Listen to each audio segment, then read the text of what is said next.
For the past few years, Ricky Gervais, Stephen Merchant, and Karl Pilkington have been meeting regularly for a series of pointless conversations. This is one of them. Testing. Is that all right? Hello and welcome to the Ricky Gervais Show with me, Ricky Gervais, Stephen Merchant. Hello. And the little round-headed buffoon that is Karl Pilkington. All right.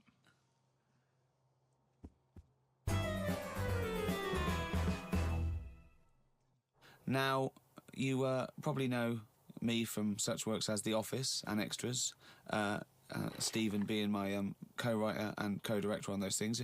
For those people who are not so aware of Karl Pilkington, he was our producer, sort of given to us when we first started on XFM. And you're thinking, well, why are we doing a podcast? It's because I like to be in a room with Karl Pilkington. You know, like some people go and help sort of chimps. Do they? Yeah. Well, they go to the jungles and things. And help out little sort of endangered Diane species. Fossey or whatever. Exactly. You're very much the Diane Fossey of the Manchester scene. Of the little bald mank world. And Karl Pilkington is an ongoing experiment for me, because I've seen him blossom from an idiot into an imbecile. And I want to see it through. Look at the way he's looking at us. Look at that. He's got a perfectly round head. And that's why I'm doing this podcast. Karl, what do you think about all this? It's just, I mean, we are living in that sort of era now, aren't we? That you need to be able to listen to stuff on demand when you want it and stuff. I know you're not a fan of the iPod in general, are you? Or any of the MP3 things? You're concerned? I'm warming to it, but This is what's amazing about Karl. Even though he's talking about things like MP3 players, computers, iPods, he sounds like he was found in a glacier and thawed out. Do you know what I mean? Yeah. And sort of taught to speak. We're a couple of high school guys who found him, and we're trying to ingratiate him in the gang, trying to pass him off as someone from the modern day. But my thing with iPods is, now, do we need them? Do you know what I mean? We're living in that era now where we have invented most of the stuff that we need, and now we're just messing about.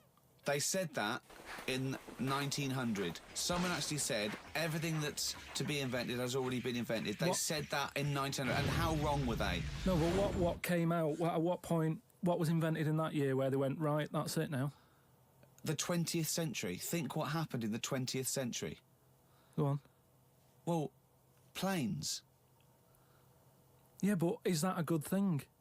Planes and that. Do you need a plane, really? Wouldn't it have been better if we all stuck where we should be instead of travelling about? War. Well, look, war's happening, isn't it? Because everyone's saying, well, now we can fly, we'll go over there. So there were no wars prior to the invention of the aeroplane? Not like there is today. Right. But what I'm saying is, the more the world's got smaller, on it. Everyone's saying that, right? Yeah. The way I was saying to you the other day, we now go to places where we shouldn't go. People go on holiday to places where you've got to have an injection before you go there. Yeah. Forget it then.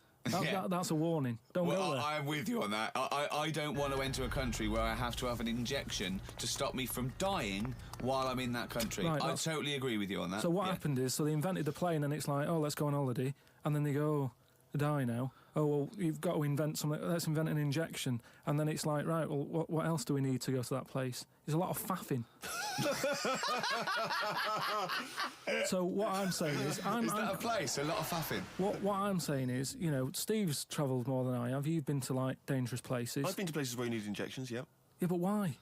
Because it's fascinating, isn't it? Do you not believe in that idea of travel broadens the mind? It makes you experience other ways of life, other ways of thinking. It just enriches you as a human being. That's the whole reason people go travelling.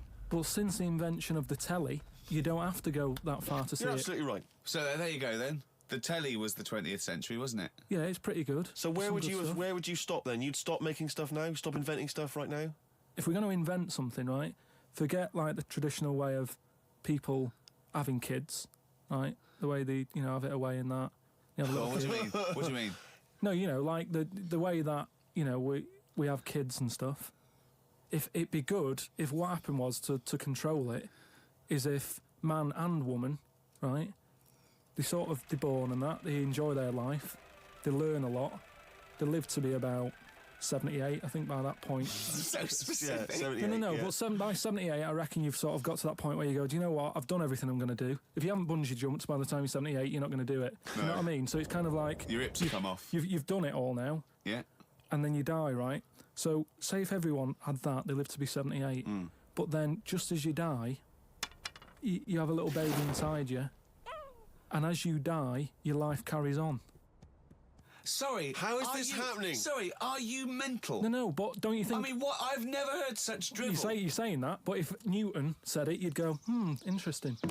That's what annoys me. The point is, Carl, he never would. No, He'd never say it, that's the point. If you never say it, I don't understand what you're talking about there. What, how was it? How is there a little baby in a 78-year-old? No, what I'm saying is it's like an apple, where the apple grows and it's got its little baby pips in it, and the apple goes and the seeds are planted and a new one's born. But that's what happens. But that is what reproduction is. Yeah, but I'm saying babies aren't being born left, right and centre. It's controlled so that as someone dies, someone's born. But Carl, stop. Whose responsibility is Look, this? if you don't want to do it, we won't do it. But I'm is it just supposed to be nature? Has nature got to develop humans so that we act that way? We live that way? Or is this a scientific experiment? He said to you then, he said, look, if you don't want to do it, we don't need to do it. Like, if you were up for it, we'll sort it out.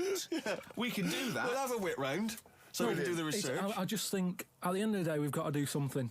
And is anyone keeping an eye on this and looking at what we can do next to control the population thing? It does my head in that I've got to live in London for work and what have you. And there's loads of people here. And, forget going out on a Saturday night, it's too busy. And you can't move and they keep...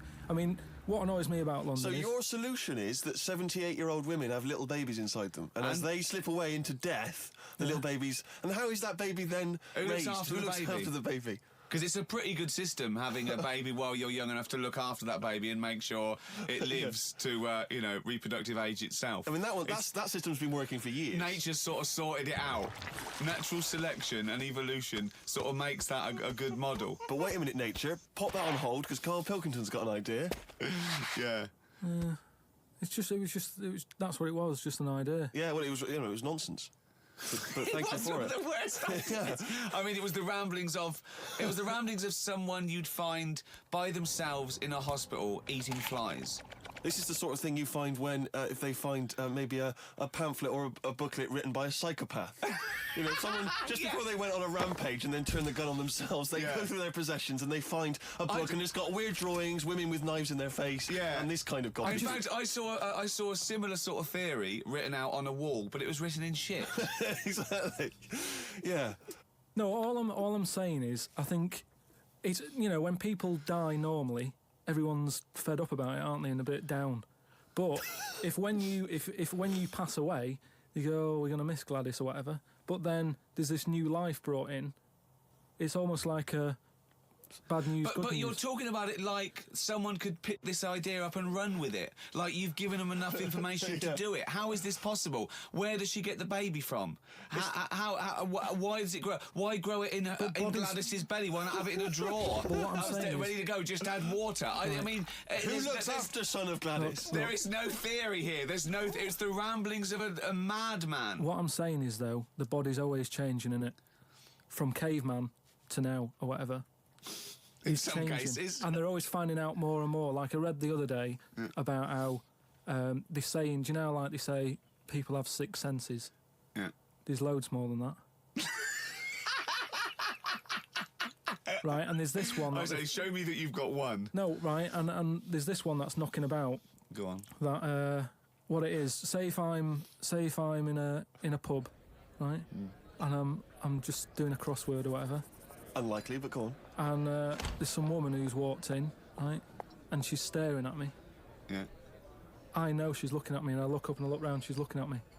Right. And they're saying that's a new sense that they found out from, like, doing tests and what have you. Yeah, it's rubbish. And they're saying that's been around since like man and dinosaur was knocking about. They've stopped. No, they've explained I it. think it's safe to assume that that with your perfectly round head, people are always stopping and looking. No, but they explained that it. you just know that there's probably going to be someone there if you look right. They said it's from the time when, like, caveman was, like, wandering about, and he'd go, hang on a minute.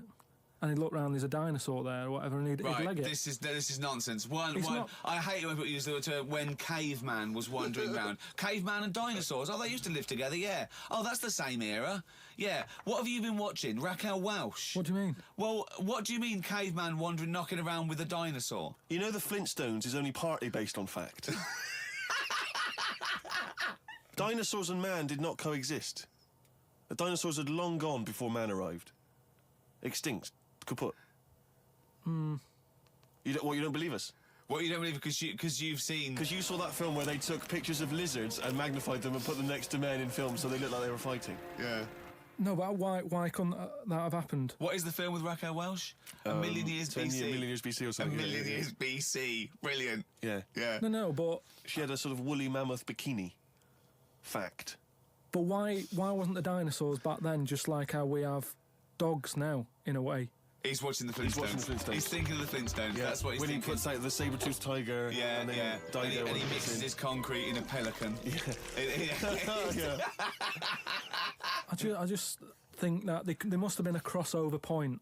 Why? Why did you say that? Why do you think there must have been There a crossover must have point? been. Because if nothing was knocking about at any point, how did anything carry on? I know. Exactly. Why didn't Hitler meet Nero? It's weird, isn't it? There must have been a crossover. They must have met somewhere. They must have met at a party somewhere. They mixed in similar circles. Yeah. They must have bumped into... I can't believe it. Forget it. Oh. Well, now time for one of our regular features. Monkey news. Do the jingle. Oh, chimpanzee that monkey news. What we're doing here is just giving you a bit of monkey news that's gone on, right? Where a monkey's been involved in it.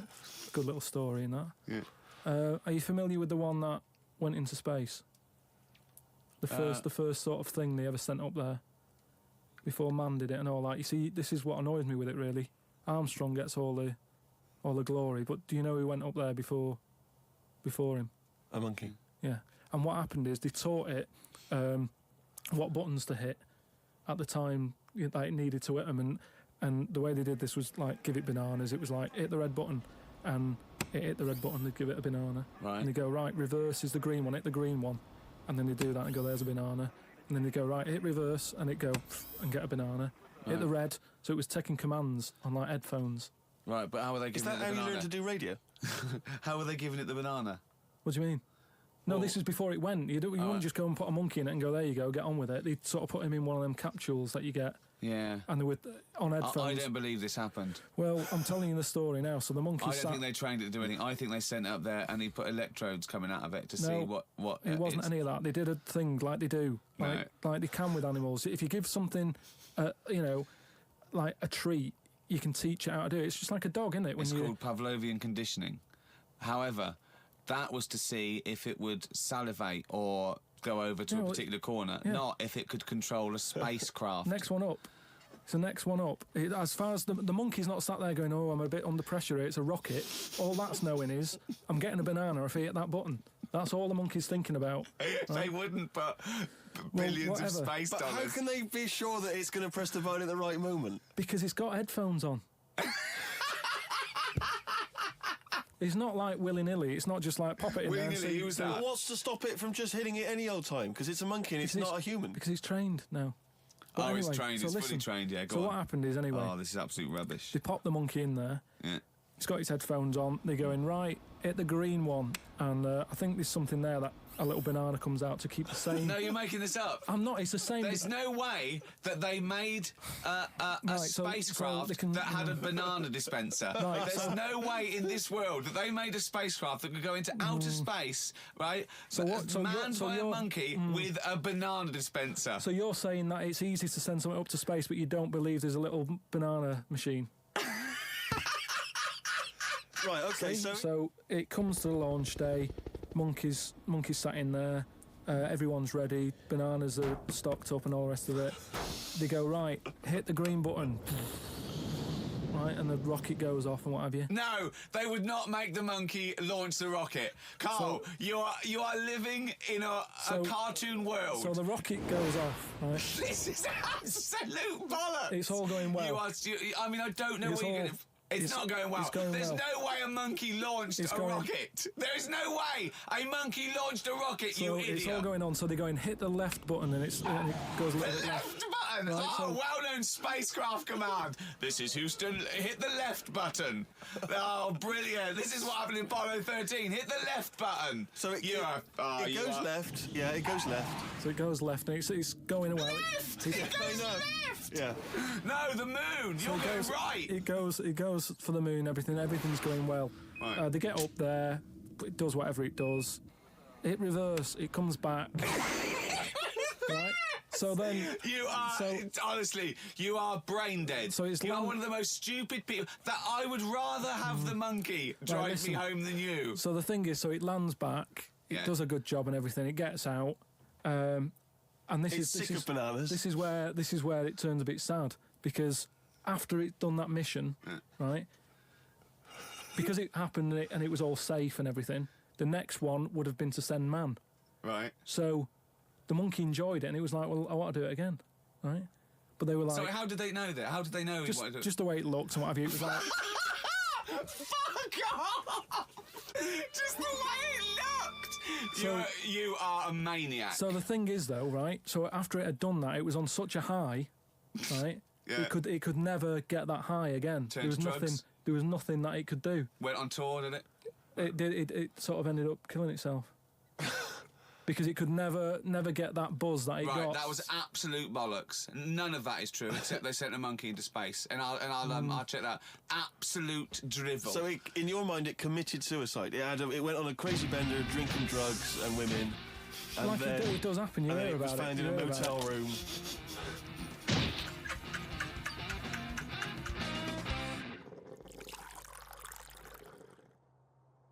I met Derek Acora the other week. Oh yeah. Right. Now, who's he? Which one's he? He's is he a medium? He can contact the dead. Is that right? He just chats to him and that, passes messages on. Nice of him. So I said, "Oh, tell us something a bit weird and that." So he said, "What do you want to know?" I said, "Just something weird." So he goes, "All right then." He said, "Here's one for you, right?" And he said, "There's this pub out in the country, and he said there's this mug. Do you know those old mugs that they have, where they used to like leave their own cup knocking like about, didn't they? Oh yeah. The tankard thing. Yeah. So there was one of them mugs in there, right? And everybody... Tankard, let's use tankard if we've established right, that's the word. Tankard, yeah. Because you're the only mug in this story. Right. Believe in it all. High five. Great. So this tankard's knocking about, right? And everyone who's running the pub keeps going, "Oh, I wish they'd stop leaving this tankard about," right? And they pick it up. It must be a pain. Having a tiny, small tankard in a pub, that must be a real grind. So every time they sort of picked it up and went, "We'll have to wash that," and they popped it on a different sideboard. Next thing you know, that person who's touched it died, right? Sure. So They must have been getting through bar staff. So they kept getting in new staff and that. And they were like, "Oh, what's the connection here?" Right? What's the connection here? Oh God. So they get a vicar in. Of course they do. And they go, "Look, there's a lot of weird stuff going on here. This tankard, every time someone touches it, they die." So he said, "Leave it with me." He gets his special water out and what have you. He comes round, does a little prayer, sprinkles it. He goes, "Right, not a problem, don't worry about it." He picks it up, chucks it in the bin. Guess what? What? Dies in a crash on the way home. Because he picked it up. Well, but Carl, you're telling me this like it's fact, and I'm meant to go, "That's amazing." Derek Acora, he told me. Carl, I have no opinion of that story, other than I'm pretty sure there was absolutely no connection between touching the tankard and him dying. That's all I'm sure of. It's not just him, though, is it? I'm not going to even contest the chain of events. All I'm saying is there is no connection. There is no connection possible because I believe in logic and the laws of the universe. Yeah, but what I mean, you never pick up a vibe of... Like, I've got a mate, right, who he's living in this big stately home, right, and he's living in there now. He pays £100 a month. There's about 80 rooms. Gee. And it's this big stately house and what have you. And I went down there. He said, "Oh, come down and have a look," right? And from outside you go, "Oh, this is brilliant. It's like something out of, like the Man of Born or something." You go, this is impressive. But then when you get in, it's like it's a wreck. And we go in, and all the floors are like a wreck and rotten and stuff. And I looked at the wall, and there was like a little piece of paper stuck on the wall, right? And I said, what's this here? So I wandered over, right? Got right up close to it, and somebody had roted. Somebody had roted. Oh, Somebody had roted. Right, go on. So there's a little sign there, right? And I go up to it, and it says flies, right, with an arrow. Flies this way, Yep. right? I think that's a bit weird. So I follow the arrow, right, which goes to this corner where there's a shelf, about 3,000 dead flies on it. Oh my God. Condom stuck on the top. That's weird, isn't it? That is weird. That is weird, right? So I'm looking at that, and there's loads of stuff on the floor and that, bits of paper. Picked up this bit of paper, right? And it had, like in biro and that, it looked really old, like it'd been there years. And it had something like, need nappies, dummy, right? Blankets, blah, blah, all this, like, all stuff for, like... And I turned it over, right? And it said, none of this now needed, baby dead. Right. Now that's weird, isn't it? Now that's what I'm talking about when you get a bad vibe. You go, that's who's been in here. It's bad vibe. It's just based on the fact that... Your mate's in charge. Yeah, that's terrifying. I mean, yeah, so it's like saying, are we scared of the dark? Yes, I understand why people are scared of the dark. I'm a little bit scared of the dark. You're walking along... Because you don't know what's in it. Yeah, you don't know what's in the darkness. That's why people get nervous. It doesn't mean you have to make the leap then that you've got some paranormal sense. Oh, my God, I'm Karl Pilkington, and hang on. Just like Derek Acora, I have sensed something strange and evil in this room. Wait a minute, there's some flies in a condom. I was right all along. That is weird. Flies in a Johnny equals badness. the flies in the condom was weird. It's weird. I don't know. But the note. Yeah. I just think of his face when he saw that, reading it by torchlight. You must have been terrified. It's a bit odd, isn't it?